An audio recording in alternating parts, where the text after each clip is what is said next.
Hello viewers, welcome again to Discovering Truth, and I am Pastor Forbes from the Gateway Abiding Word Ministries here in the Gambia.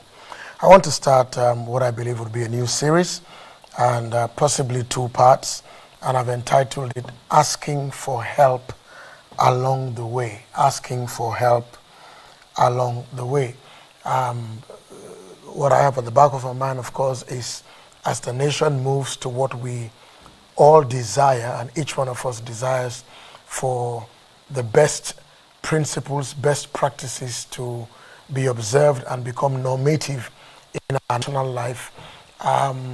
There are things we can do by ourselves. There are things that we can try, and from trial and error, if time permits us, we will find out the pathway, the roadmap. But on a better platform, there are things that we can ask for help, ask for assistance along the way. Now, this obviously presupposes that the people that we are asking for the assistance, they have the wherewithal, they know what to do, they know how to help us. It also presupposes that you and I, as individuals and as the larger corporate body, the Gambia, must have a national sense of humility to be able to reach out and ask for help where we need help. It is a fact in life that nobody can start from birth to death under normal circumstances and beat their chest and say, nobody helped me in life. I am a self-made man, I am a self-made woman, or I am even a self-made country. As we look around the world, there's no gainsaying that non-nationals of each country, immigrants, except for countries that are totally repressive, non-nationals always help, whether it's the menial jobs, whether it's the jobs that the residents feel they are too proud to do. There's always a segment that you can say, these are the people that do it. In some of our countries, it's trade. In other countries, it's education, the teaching field. In other countries, it's help. In other countries, it's sports. If you remove all the African and black heritage players from soccer around all the major leagues, it will be boring. And so that interaction in assistance and help in life is crucial across the board, whether it's civil society, religion, military, politics, whatever it is, there's always help. It's just that the help must also not come with too many strings that are attached so that people become strangulated. Because if you are helping me and at the end of your help, I am worse off than where I started, you've really not helped me, you've really disenfranchised me. But we are looking at our dreams and our desires for what we have all popularly coined the new Gambia. And I've always said we call it new because new is a relative term, it's a comparative term. When you say new, there was something before which was old, and without trying to take time to describe what old Gambia was, I think everybody who lives in the Gambia or who has been familiar with the ongoings of the Gambia over more than 2 decades will tell you by their own judgment why we are calling it a new Gambia. But the truth is that things don't become new just because we verbalize them. They do not become new just because we have a desire. They do not become new just because we expect and hope them to be like that and anticipate for them to be like that. There are roadmaps, there are journeys that we have to take determinedly. We have to take them to get there. But the good thing about it is that almost every endeavor in life, ladies and gentlemen, somebody else has walked the path before you. And that's the joy of life. In our local parlance in Wolof, we have the phrase that says, Halel tahaw gisudara, mag jonkon mu gis fu sori. Translated in English, meaning that a young person can stand upright and as far as their eyes can take them and make them see, is not all there is to life. But an elderly person or somebody who has gone the journeys and the pathways of life and has had experiences, both good and bad, both praiseworthy and disturbing ones, will be able to kneel or sit or squat and see much further Why? Because they have walked that path, they have run that race. And so that child needs the assistance and the help along his or her life's journey of that older person. We all have the story. You find little children or maybe teenagers, as soon as they begin to cross their early teens, 13, 14, 15, they feel their parents are out of style. They are, they are archaic, they are stone age, until they get maybe to their late 20s, early 30s, and get into 40s. And then they start saying that, oh, my mother had warned me, my father had warned me, some earlier. That is because the journey that you are taking, somebody has been there before you. And especially when it happens to be something that you really want to do for good, and other people tell you this and that will help you. And so I'm going to use as a backdrop scripture from the Bible. I'm going to use the fourth book in the Old Testament, Numbers, and I'm going to read from chapter 10, and I will read from verse 29 to about 32. And that will be our bedrock, and I'll share on what I have entitled Asking for Help Along the Way. And this is across the board for an individual who wants to fill a form, somebody who wants to undergo an interview for a job, somebody who wants to learn a trade, or a team that's going to play soccer, they need a coach. You always need to ask for help. Sometimes it is assistance that opens a door. I don't know whether this is of scientific proof, but I've often heard it say that you are always 4 people away from what you need. What that means is that you are going to talk to somebody who knows somebody who knows somebody who knows the next person who can help you. So if you are proud, if you are inward looking, if you dismiss people and you have a haughty spirit, then people who know will look at you and smile and laugh and watch you go into a ditch, so that you learn the lessons of pride and you learn the lessons of a haughty spirit. And people do that in life and become great teachers, because they will tell you, that woman who tells the daughter, maybe she's a single mother or has had a marital issue, and tells the child, dress properly, don't do this, don't go there, be careful of this guy, be careful of the gifts you get. And this young girl may wonder, why isn't my mother happy? After all, I'm bringing money home. The reason why the mother is not happy is either she has gone through that path with painful scars, emotional scars, psychological scars, and maybe even physical scars, and is telling you that, look, no matter how silver-tongued, sweet-tongued this boy, this guy, these people are, be careful, it always ends the same way. So I'm reading from Numbers chapter 10 in the Bible, and I'm starting from verse 29, and I quote, Now Musa said to Hobab, there's a gentleman called Hobab, Hobab. Moses said to Hobab, the son of Ruel, the Midianite, Moses' father-in-law, we are setting out for the place of which the Lord God said, I will give it to you. That's where we are heading. Come with us, and we will treat you well, because the Lord has promised us good things. In verse 30, Hobab said to him, I will not go with you. I will not go with you, but I'm going to my own land and to my own relatives. Him and said, please do not leave, inasmuch as you know how. You know how. You know how. You know how we are to camp in the wilderness, and you can be our eyes. You know how we are to camp in this place we are going to, and you can be our eyes. And you can be our eyes. Fast track into 21st century language, it means you can be our Google map. You can be our GPS, our TomTom. You are the one that would plot the coordinates for us and take us there, because on our own we cannot get there.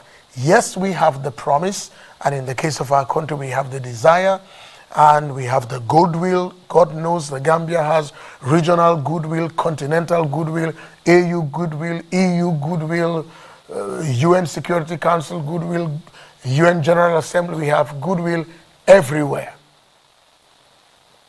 But that doesn't mean we know the way.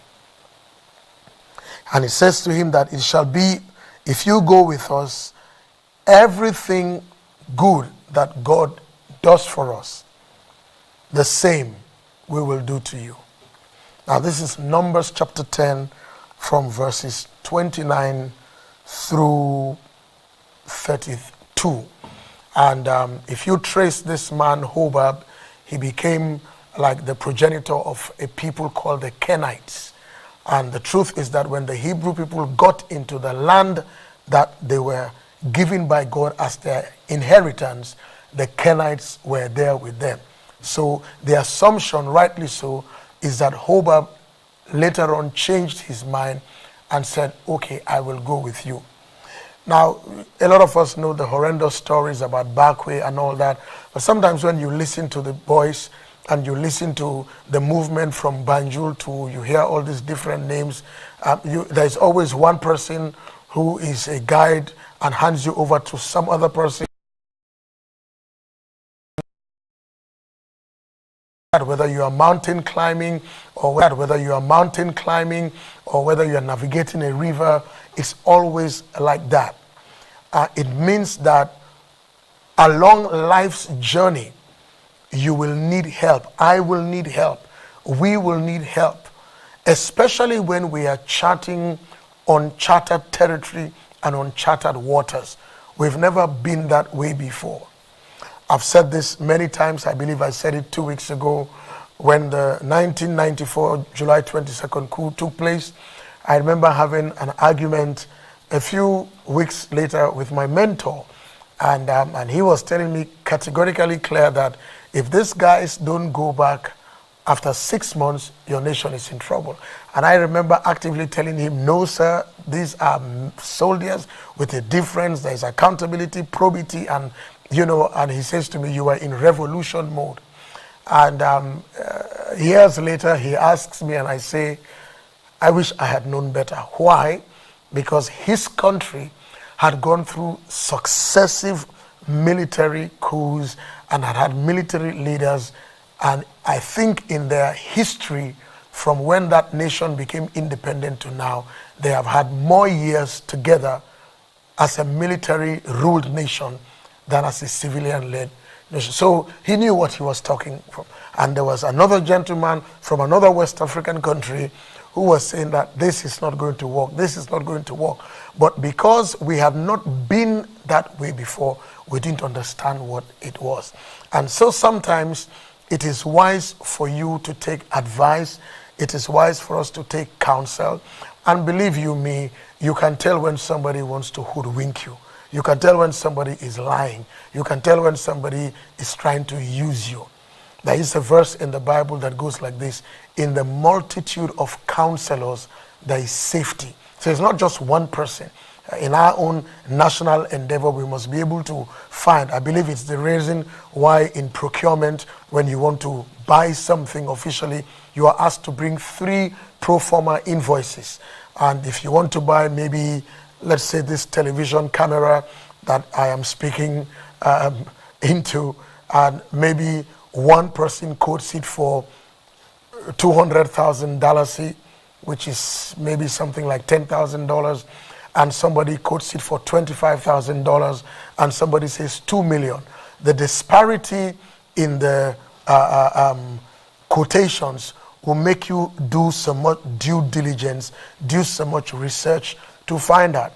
And honestly, I think the person who is saying $25,000 will be around the price of this type of a camera, because that's around what it costs. The person telling you $10,000 is likely selling you a refurbished, used camera, a camera whose ball and socket joint is not supple enough, so you can't spin and swivel properly, and maybe the zooming, it's all gone out. You do not know, because it's like somebody selling you a Ferrari car for $10,000, and you're excited. You say, boy, I'm not Ferrari. I mean, a Ferrari can buy you maybe 3 houses in Bruford Heights. And so help is not just I throw myself into anything that comes my way. Help also assumes that I already know something. Back again to the Bible, when it talks about marriage, when God blessed the first couple, Adam and Eve, Adam and Hawa, it says the Lord gave the man a help meet. That is how Bible calls her, a help meet. One word, HELPMEET. Some translations on the Bible says a helper fit. Some say a suitable helper. Some actually separate the two words and say a help meet. However you understand it, the interesting connotation is that that person comes to join you when you are already doing something. That's why they a help meet, a suitable helper, a help fit. Not a helper doesn't come to you when you folded your arms and you are sitting down and doing nothing. So asking for help along the way is not somebody wanting a job but wants you to collect the application form for them, wants you to pay for the form, wants you to fill the form for them, wants you to give them fare to go for the interview. That person is not serious. If they are really serious for the job, they'll tell you that I've gone to get the form.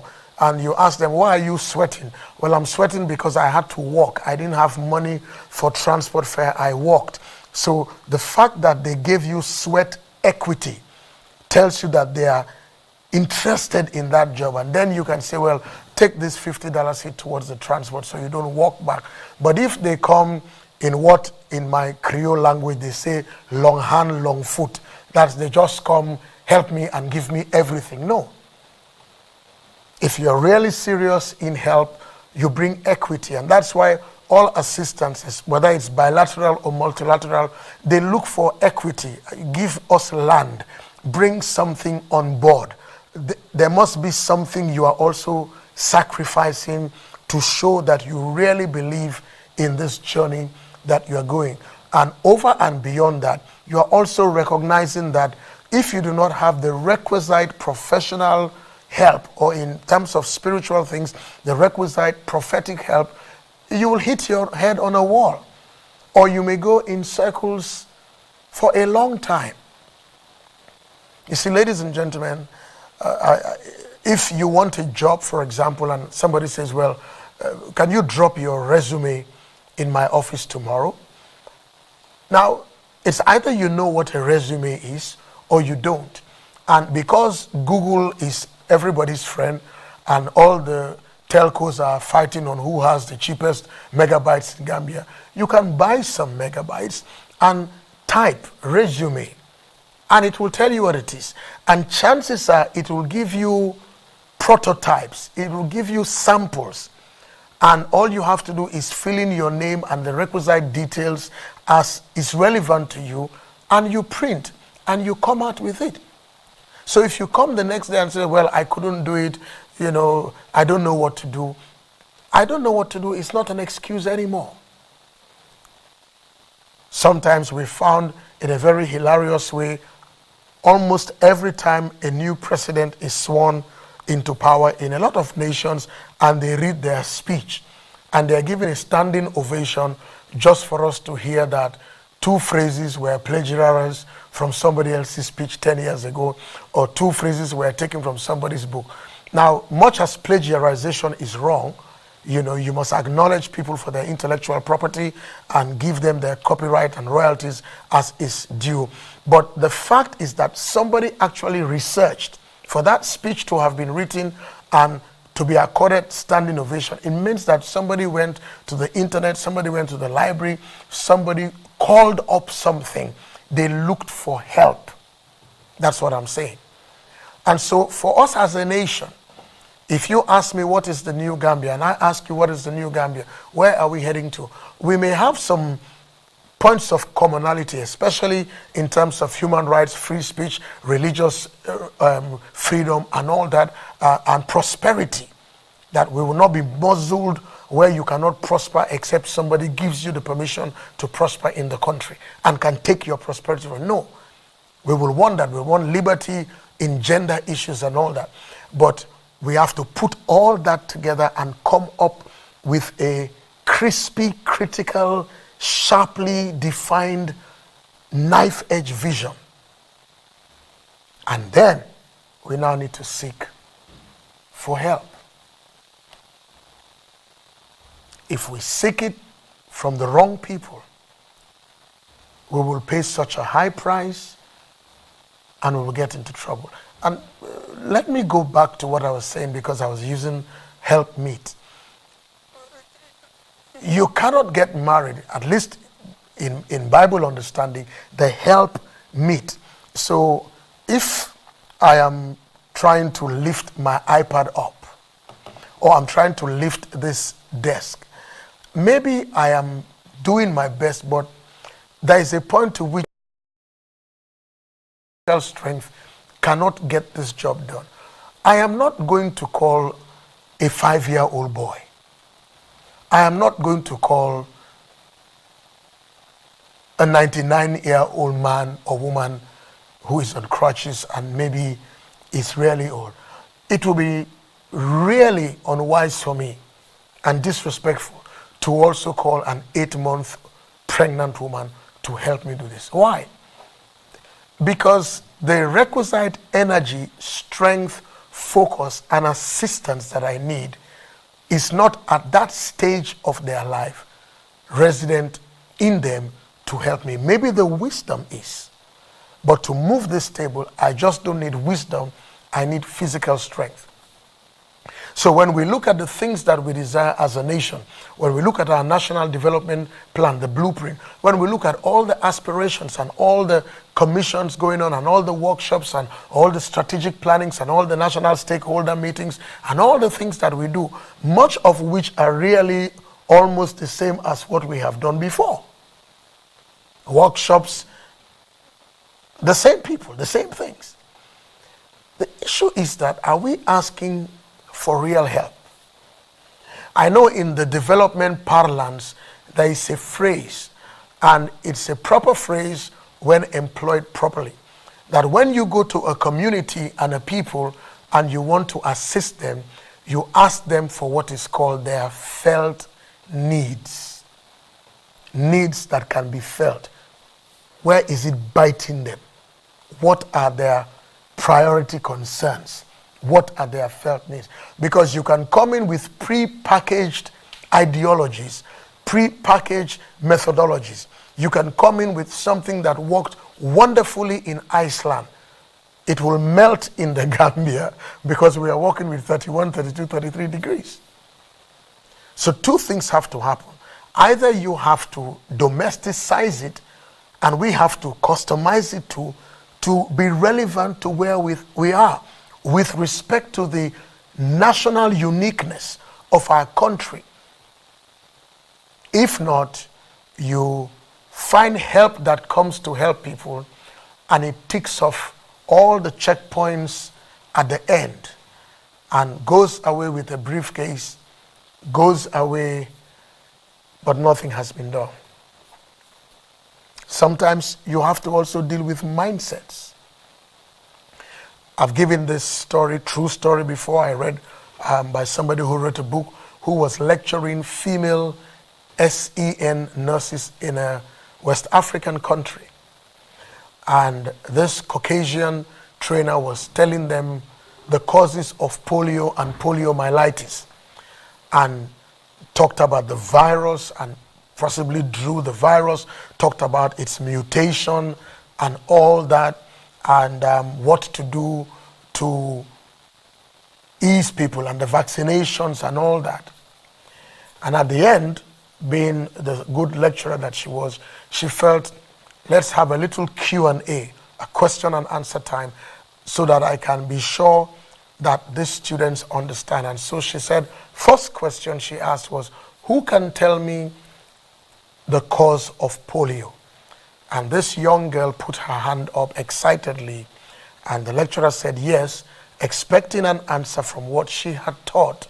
And the girl said, it's the witches. And she said, at that point, she shook her head and understood that she had not reached this child. Because after everything she had taught, this child said polio is from witches. We all need help. We need national help. But we also need to find out whether the help we are inviting, the help we are getting, especially help that seems to tell you it's free. You got to be careful. We need to be careful because almost every free thing you get in life becomes the most expensive thing you pay for at the end of the day. Free and cheap are very expensive. And so I'll take this to be my introductory part, and next week by the grace of God we'll continue. But the question is, we have not been the way of the new Gambia before. What's the pathway? What do we want? Who are our bona fide helpers, benefactors, who will not bleed us dry, who will not impoverish us, and who will not enslave us and make us lose our sense of nationalism and patriotism, because we feel that we need to get from them, but we are taking at the expense of our national posterity and the legacy for our children. I'm glad that there was a Hobart, and he came with no strings attached. He knew the way, and he led the people of Israel all the way to where they should have gone to, because he knew it. Let that be the way we go through things in this country. Until I come your way by the grace of God next week, this is Pastor Forbes saying, let's have a good day, and I hope we find our true helpers. God bless us all.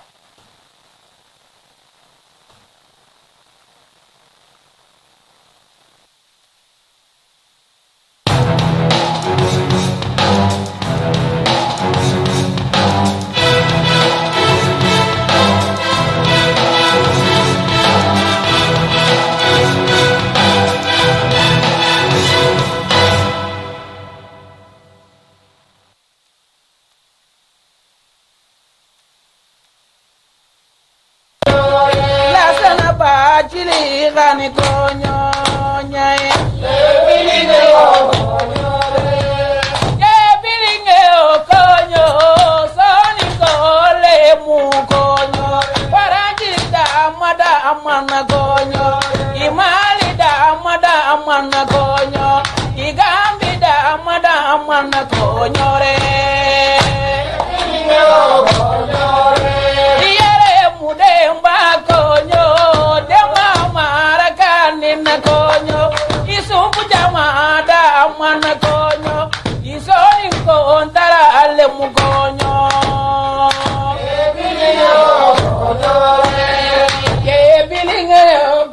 Assalamu alaikum maren sonen ko nga kunyiti Gambia radio ado television kake kunyindem paleta nga kabisimila na kame fahamu ndem programu nga lengi programu te ta awako sonin ko idotu himbe jola kumpolake idotu dinen ka polake nga site kenyani ota